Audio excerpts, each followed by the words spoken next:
Hey, everybody. I have another great guest today. So, a few months ago, I signed up to be a peer parent for a couple of meetings a week with a new online support community called Other Parents Like Me. And I got to meet the founders of the group, and I felt an immediate connection to them because they're all experiencing the same things that other parents are experiencing with their child's addiction.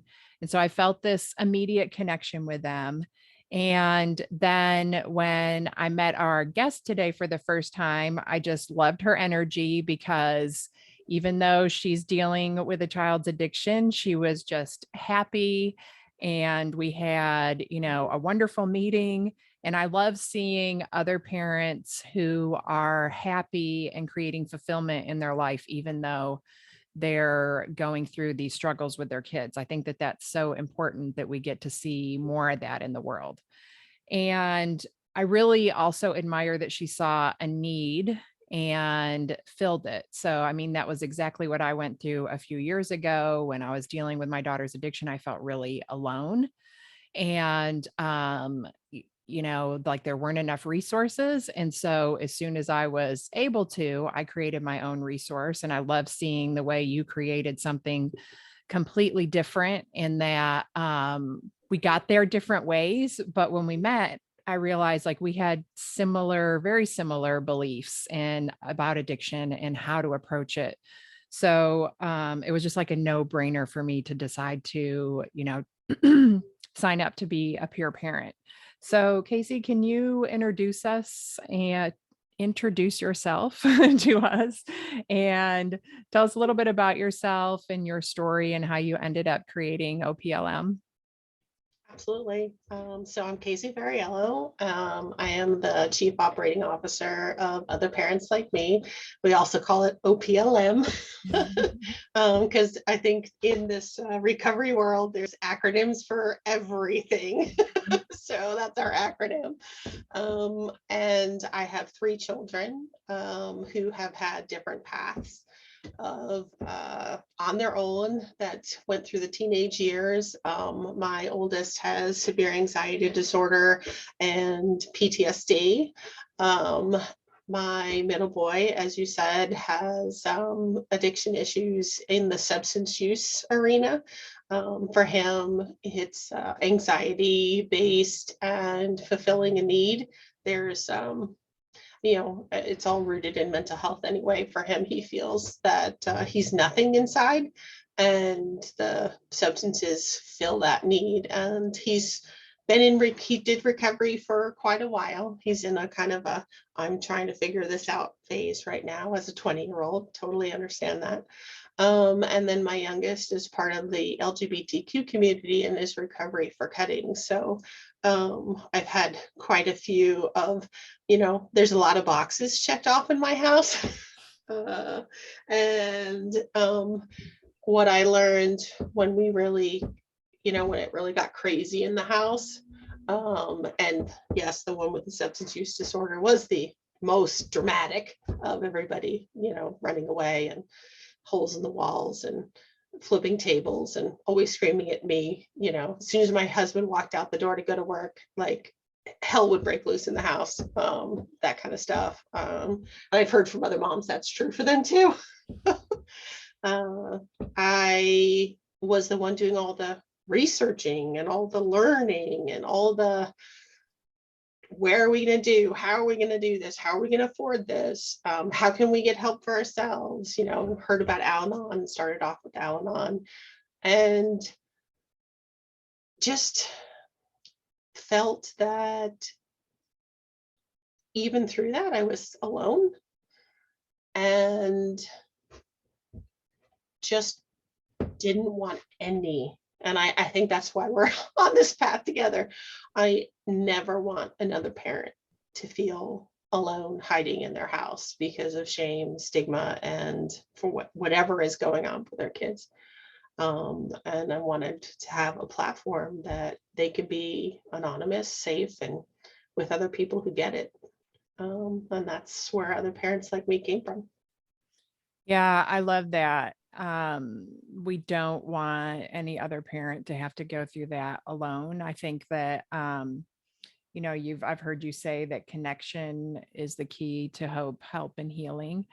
And it's an important skill for us as much as it is for our kids. Like they need connection and we need it too. And I think that that's the part that we often miss is how much that we need it, because I don't know about you, but I was hiding what I was experiencing for a long time. Were you doing the same thing? Well, I did not have the luxury of hiding with my middle boy because we couldn't afford it. So we are one of those people who actually did a GoFundMe in order to get him the help he needed. But until honestly recently, the world only thought that he was the person that we struggled with and didn't know that my other two had significant things that were happening and that was their response. They didn't want to be splashed across Facebook like my son was. And so living in that dichotomy really is hard. Yeah. Yeah. I hid it for about, I don't know, maybe a year. And then when my daughter ran away, I posted on Facebook looking for help. The first time I totally panicked. I assumed we were afraid that she would leave the state and then that we would never find her. So I was just all in on whatever it took to find her. And on one hand, it was really, really hard to share that with the world. And then on the other hand, it freed me from having to live with this huge secret and opened me up to getting help. So it's like kind of like you're experiencing both things there, where one hand, it's really hard. And on the other hand, it's kind of the key to changing your life. Well, I can't believe we're having this amazing connection right now. I had no idea. The only reason we went public was because of his first runaway. And I was the same way. Like, I have to save that's all I thought about. I just have to save my child. He's going to die if I don't find him. Like, that's that mindset. And so by the time we got to the GoFundMe, which was like 6 months later, we'd already posted 3 times for runaways. So including once in Connecticut. Whereas I never had that kind of visible event happen with the other two. So I think that it was freeing, but not being able to talk about that, like, life was hell for us with all of our kids was hard. Yeah. Yeah. So everybody was my son became like the person that the world blamed. That's hard for So him. this is something that I don't talk about a lot because I haven't experienced it because I only have one child. But I know that a lot of parents go through where either one child is struggling and that child gets all the attention and the other kids resent it, or they have multiple children struggling. So how have you balanced that? Meditation, going to support groups, reading podcasts, one of your podcasts, going on Facebook groups. Like, that's just, I have multiple venues where I can talk about each person's specific thing. And that's why, I mean, this on other parents like me, it's not just a general meeting. There's other meetings. There's a trauma one and a gratitude one. If you can think that you actually can have gratitude on this journey, even I've learned you can, an eating disorder one. Like, it's just having a space where someone just understands that one extra nuance for each of those people really, I think, is how I stayed sane. And also learning my own, and I don't know if this is the same for you, but my own trauma response around the chaos. and wanting to shut down and learning to not shut down and to try to be present and to just be there when they're having all those emotions. So hard. So hard. Yeah. Yeah, that was one of the hardest things for me was allowing my daughter to have her own emotions without trying, because my response was always like, you don't get to be mad. You did this to yourself, instead of, because I just wanted to be numb. So why shouldn't she be?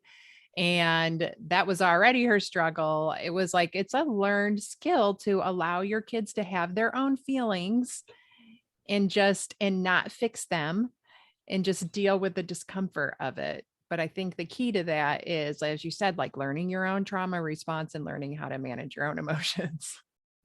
Yeah, well, and you think about it, when they're a little kid, I have this image of this. There's a story that was shared with me about when your child goes off to college. Well, I never, I've everybody's kind of different. My youngest, the one who's gone off to college. My oldest is finally off to college. My middle one, I don't know where he's going. He's traveling. So I've accepted that my path that I thought they were going to do is not the path that they're doing. That's hard. And then that other part that was hard is, remember when they were little, like you had the tissue and you would put the tissue to their nose and you'd tell them to blow. And then you would throw it in the trash, right? And then they get old enough they can actually blow the tissue themselves. But you're both standing next to the garbage can. The child still hands you the tissue and you just take it and throw it away. And when it becomes the same thing, I think, when they're growing up for their emotions. Like they take all their emotions and they dump it on you. And you walk away like heavy with this gigantic backpack. And now they're light and they go out with their friends. Yes. So how do you not take that into your body anymore is a skill. Yeah. Is like that's theirs. They can still feel light, but it's not weighing me down anymore. That's a hard one to learn. Yeah, that is such a great story about, how to kind of visualize what we're doing when we take that on, and that, seeing that separation, that it isn't ours necessarily to take on. Um, and that's one of the things that I have enjoyed so far about the meetings is, like I'm co-hosting the eating disorder meeting, and my daughter's eating disorder got lost in the mix, because her addiction really just overshadowed it, because that became so much more of a concern. But now I'm like, even just sitting in those meetings, going, and hearing other people's experiences, I'm like filing things away and understanding more. And like, even just realizing, like recently I've been like, why don't I have more pictures of her? And I realized she would never let me take her picture. It was very rare. It was very rare the last day that I saw her that she let me take those pictures. Thank God she did. And it was because of leftover, like really self-hatred about the way she looked from the eating disorder. But I had totally forgotten about all of that stuff until I started. So it's just amazing what just sitting in a meeting and listening to other people's experiences can do for you. It unpacks so much, doesn't it? Like all of a Yeah. sudden your like brain goes, oh, wait a minute. And you understand and have empathy for your child more is one part I learned. And then you have empathy for yourself for going, oh, how did I miss that? How did I miss that? How did I miss that? Because you're hearing other parents who they may have missed something else, and you can all be in the same place and have grace and finally some forgiveness for yourself, which is really hard as a parent to learn. Yeah, it is. And I think also sometimes just seeing like somebody going through something similar, and maybe you've had a similar reaction, but when you're watching somebody else go through it, you can kind of sit back and say, well, I've done that. Maybe that's not the best reaction.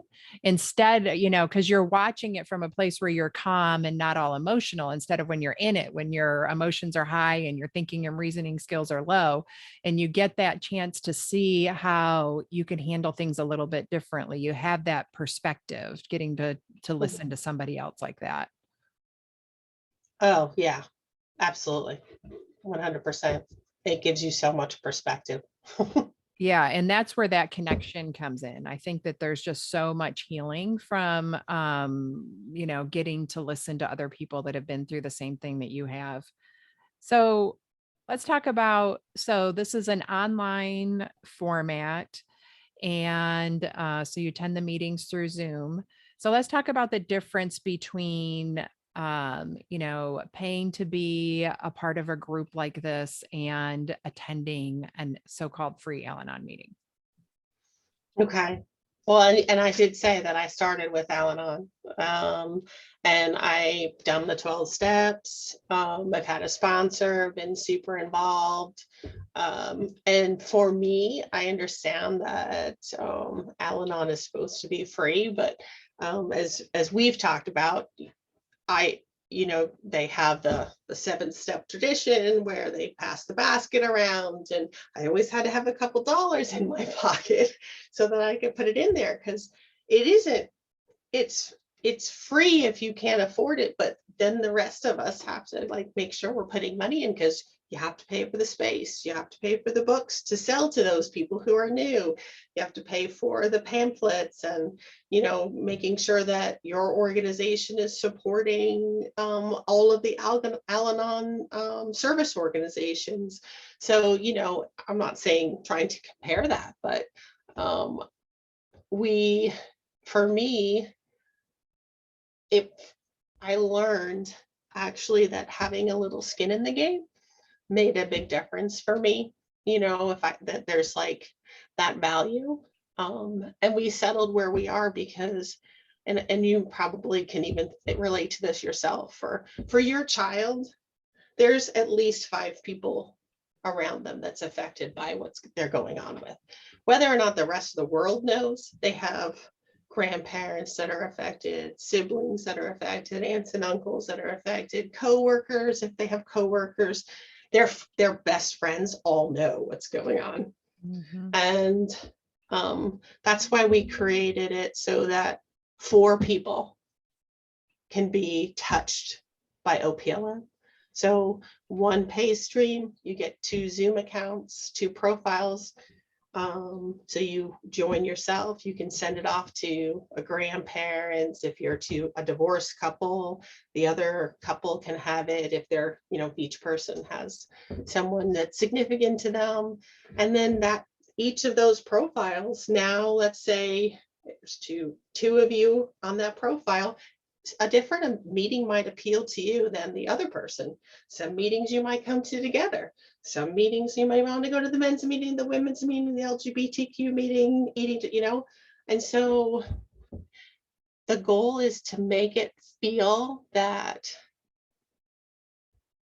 your child is no longer the identified patient by more people that touch their lives. I'm sorry, I'm getting a little emotional. That's okay. Um, um, that more people who are touching their lives get healthier, so that they have a healthier space to be in. Yeah. And they're no longer just, as you said, the bad guy. Yeah. Yeah, that's really so important. It's such an important message that we don't hear enough, how impactful each person can be. I think that initially it was hard. I didn't really understand that. And I felt it was hard for me to like create that sense of community for my daughter and get more people involved. Like I had to raise myself up so far before I was able to engage other family members in it. And I love that you pointed that out, that that this one, like I don't, it's not, is it subscription the word? Yeah, I guess, Okay, yeah. this one subscription can have 4 people, that can support them. And it is really beautiful to see the difference that you can make in somebody's life when you have healthy people supporting them. And I've had the opportunity to hear like somebody that I was coaching then get to talk to their child and hear the difference that they could tell in their life when their parents started working on themselves. And my daughter telling me that the difference that it made in her life when I started working on myself. And so now with this one subscription, like you're going to have 4 people making a difference in this kid's life. And that is incredible. Yeah, it's super powerful. My son said the same thing. My son went through 3.5 years of kind of some programming, and he was young, and now he's 20, and he's living back with us, which is I never thought was possible. And he's using within our parameters of not in the house, you can't drive, and you have to tell us when you're using so that we know that you're not getting behind a car, because that's a boundary for me. Nobody can get in a car if they're under the influence of anything. That's a boundary for myself. So, and we have an amazing relationship now. Like, I never thought that was possible. Now, let's just focus on that it has taken 4.5 years to get here. But he talks about the same thing, that he never thought he would want to come home either. And he said, because we've done work and changed, that's the reason. And I just find I'm always hopeful that by having this kind of a platform, we'll get more men involved. Yeah. Because I'm sure you've seen the statistics. It's usually the moms who get involved. Well, and sometimes a lot of the stepdads too, which is interesting, but the dads, as well. And I don't know if you've heard this, and I don't know if you ever met Lou Vaughn, but I adore that woman.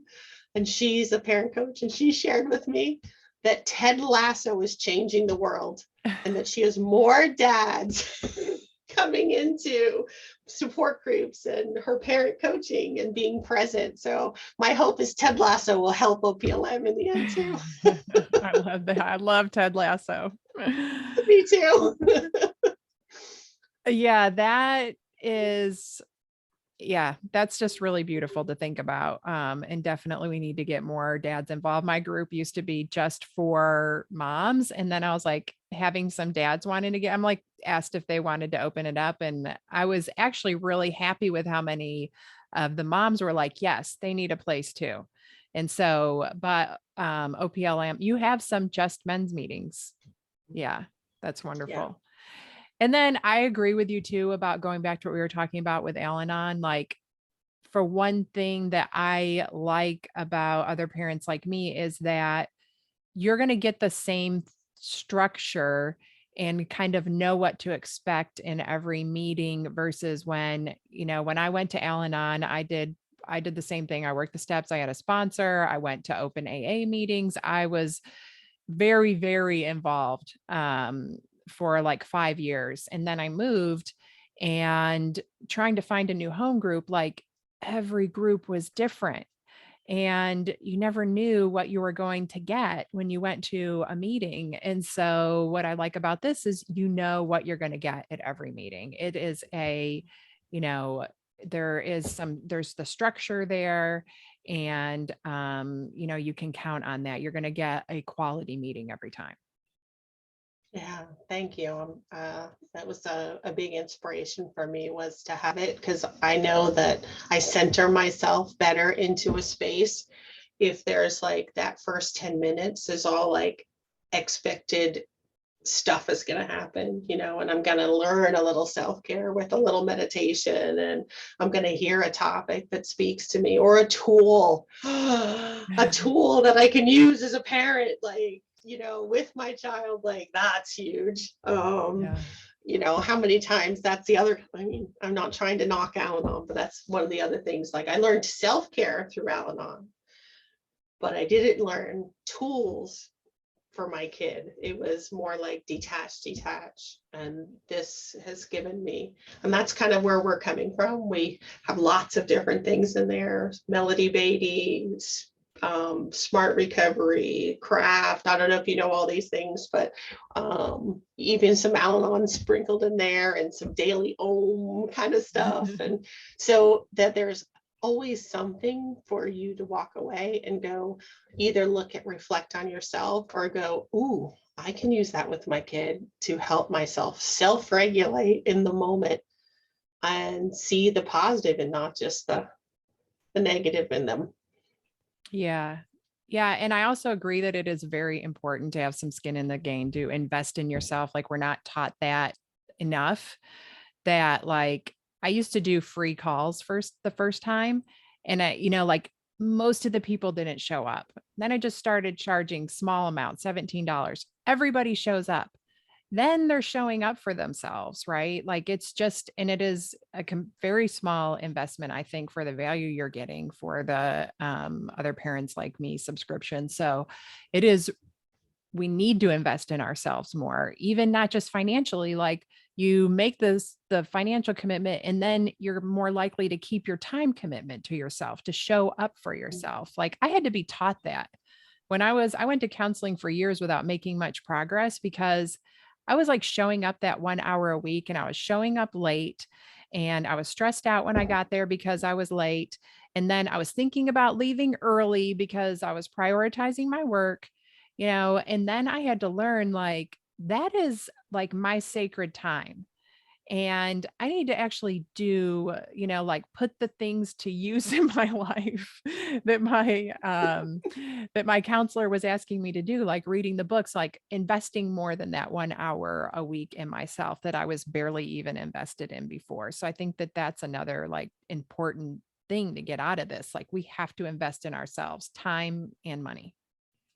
Yeah. And it's I totally agree. And I sat down yesterday because I knew we were talking to kind of figure out. So right now we have 17 meetings in a week, and I have enough peer parents for us to have 45. And not that everybody would go to that many meetings in a week, never expect that. But if you did, you'll be 55 cents a meeting. Like if you went if you went to all 45, like if you went to the 17, it'd be $2. Is once I started to like think about that, I'm like, and that's one person, 265. We haven't even split it between four.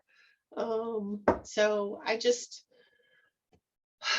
hope that that little bit will get people to actually walk into the rooms. There's something that and I think we've kind of talked about this, like how do you get a parent to actually go into the meeting? They can look at the resources. We have lots of resources. They can listen to a podcast. They can go to a speaker because they're anonymous, because there's more people. But how do you actually find that way for parents to understand that walking in a room is going to be the first time you're going to realize you're not alone?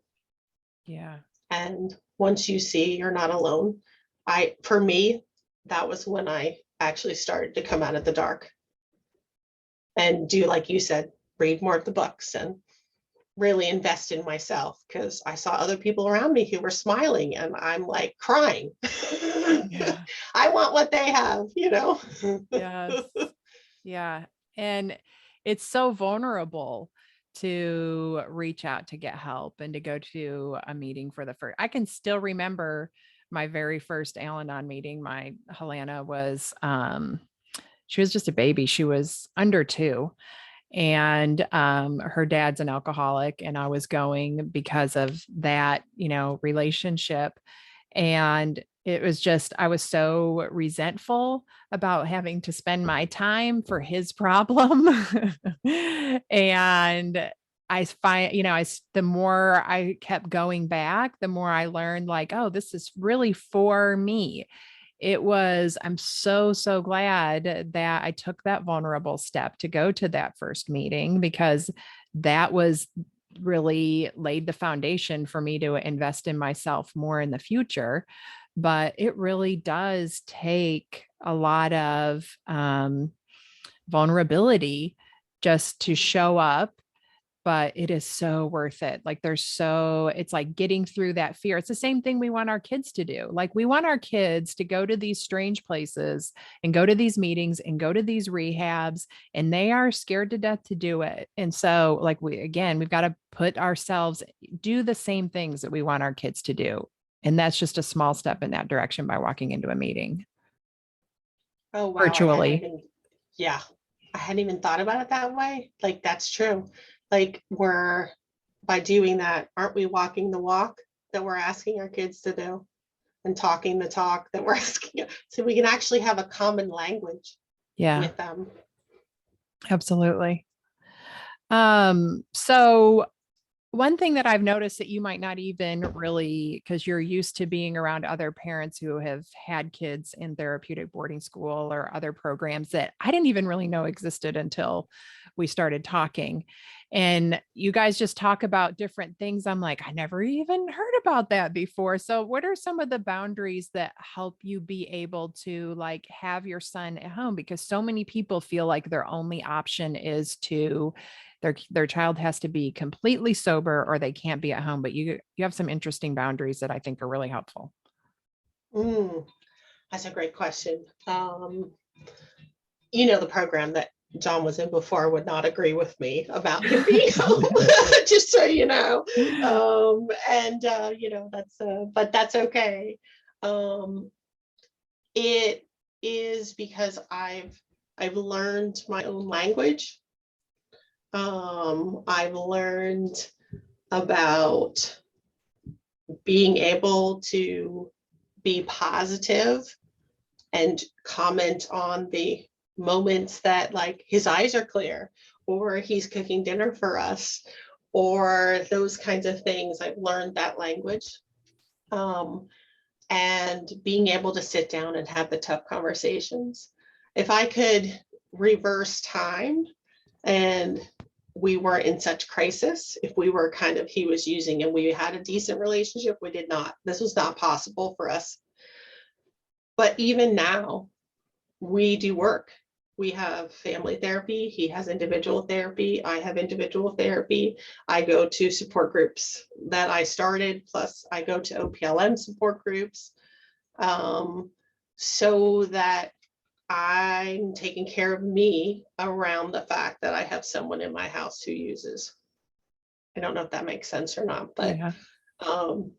If I don't take care of me, then I would be in such a bad rabbit hole and have this catastrophic thinking that I used to live in, that we're going to end up in the hospital or this is going to happen or this is going to happen. And we're learning how to be a family again. We weren't a family for a long, long time. So there's a lot of work that's gone in behind that. And yeah, we did some of the programs that you're talking about is we did wilderness and therapeutic boarding schools. And we tried IOP and we tried PHP, but honestly, we didn't know until we knew. Like we weren't ready when he was at IOP and PHP because I was in, and I'm sure you felt the same way, so much chaos. Mm-hmm. And I can totally understand why, if our child was older, we may have chosen to have him leave. Because the only way we're going to start to heal is to not have the chaos in the house. And giving ourselves space, but honestly, giving our kids their space too. Because their reactions are not healthy with us anymore. Because we're all just like, I mean, I'm sure you're angry. Everyone, including the kid, is just, I'm angry. The siblings are angry. Like we had my two children, my other two, told us on Christmas Eve of 2018 that if he was coming back from Four Winds, Katona, New York, that was that 7-day, detox place. If he was going to be there for Christmas, they were leaving. Wow. So he was sent away on Christmas Eve. That was one of the hardest, absolute hardest decisions I've ever made in my entire life. But I also have to think about the siblings. At some point, you can't just think about, he can't just be the only person who's we're all focused on. You have to focus on your other kids too. And you have to give them good Christmases. Yeah, I don't know that if I've is. Oh, go ahead. Sorry. I don't know if I answered your question. No, you did. And you brought up so many great things that I like that you started with the program wouldn't agree, because we get these things stuck in our head and they really hold us back. And I think that there is no one size fits all answer. And just because somebody is an expert, and I'm air quoting here, doesn't mean they have every single answer right. And so we have to take what, all of this information that we gather, and we have to digest it, and we have to make it our own, and we have to figure out what works for us and our family. If something I say doesn't work for somebody, then don't use it, right? Like, I don't think that what I offer is, I'm just trying to give new ideas, new ways to think about things. And that's what, you can hear in these meetings is what's working for these other parents. And you can take what you think will work in your family and try it, but giving yourself that it's not black and white, like creating that gray area where you can do things, like I call it the Al-Anon police. I'm like, the Al-Anon police are after me. I'm doing things that would not be 12-step program, but it just feels right to me. And that's like my Yep. joke in my mind about, how I work through doing things that I know seem that are, wrong. And so I love that you started with that, because it is so important. Like, that's why you're becoming a family again. Like, that's how you're creating this, is by doing what is right for you and your family. And it is not going to be the same for every family. Yeah. Wow. Oh my God, I have the Al-Anon police. They're really over here on my right hand shoulder. And literally the Al-Anon police is looking over and going, how come OPLM is teaching people tools? Like, what? And how come you're like having other parents like me, like has like all these other things and meditation and all this stuff? Like, that doesn't fit. It's like, sorry, but I think that I'm taking what worked for me, what I've seen work for other people, because I may not agree that Yeah. that wouldn't work for me, but that doesn't mean that it wouldn't work for Heather. So, so you got to bring it all in. You got to bring it all in and see what sticks for you.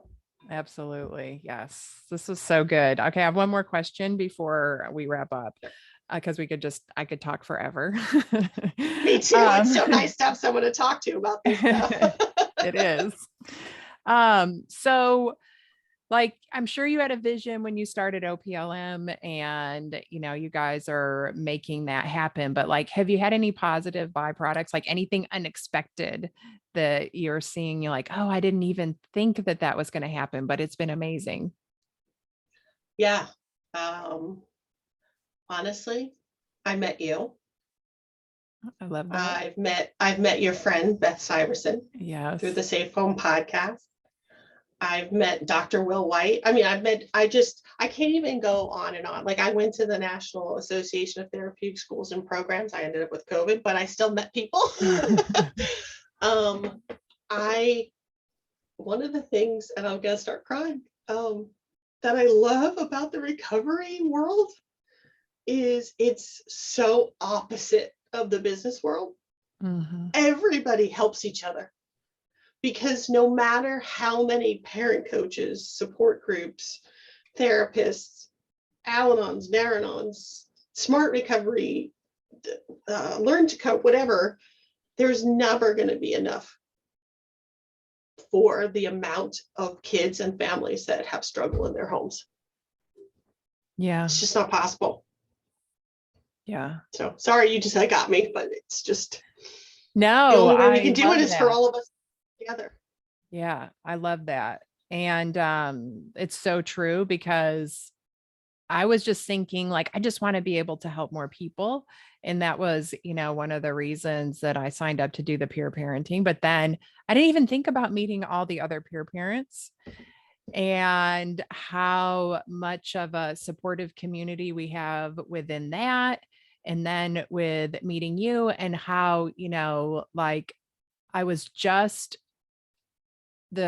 starting meetings for the first time, like within a couple of weeks after Helena died.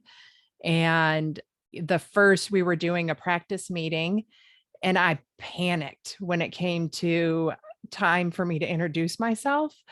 Cause I was like, the first time I had to show up somewhere, I couldn't say like, oh, my daughter's in recovery. Like my daughter died from her addiction. But you guys are so supportive of that and created such a safe space for me to experience that panic. You guys have been so supportive of me through all of this. And that's what, like you said, how it's so different than a business environment. It is a recovery environment, a supportive, helpful, amazing environment. So it's my turn to cry now. But I'll cry that with is you. that is a really unexpected byproduct that is just so beautiful, like the support that everybody gets. Like I wasn't there to get support, I was there to give it, but I ended up getting just as much as I'm getting, and that's what's so beautiful about this, I think. Oh, yeah. No, I think that the peer parents that, and I have like 5 more people in the wings that I just can't wait till we have enough meetings that we can bring them in, because it's an amazing, oh, I'm blessed. I can't even tell you how blessed I am with all the people who have said yes to being peer parents, and my staff, my internal staff. Like I can't even tell you. Like it's Yeah. just beautiful. Yeah, I'm so glad that we got introduced to each other, like the miracle of somebody finding me on Instagram who knew you and introducing us. It's like, I don't always love social media, but sometimes it does amazing things. Exactly. Thank you Exactly. so, so much for doing this interview and, being brave enough. It takes a lot of bravery to go out and start a new business like this. So you put so much time and effort into it. And, I'm so grateful for what you've created and how many people it's going to help. And letting me be a part of it is amazing. So can you tell people how, and we'll put this in the show notes too, but like just for on here, how people can sign up for OPLM? Sure, it's super easy. That acronym that I said, OPLM.com, it's super easy. And you can get to do a seven-day free trial. And there's always a speaker Thursday nights. And in next month, we'll start having on a Sunday night, one Sunday night a month, an expert panel. So, you actually get to go as a parent and ask those questions to like a bunch of therapists, a bunch of peer parents, a bunch of educational consultants, a bunch of parent coaches, like all those things that you just, remember, you had to do all that by yourself. Yeah. Find everybody. Yeah. And that's our goal. And you'll get resources out like crazy. They keep updating that and adding to it, and 17 meetings in a week. So yeah, OPLM.com. That's great. Thank you so much. You're welcome. Thank you, Heather.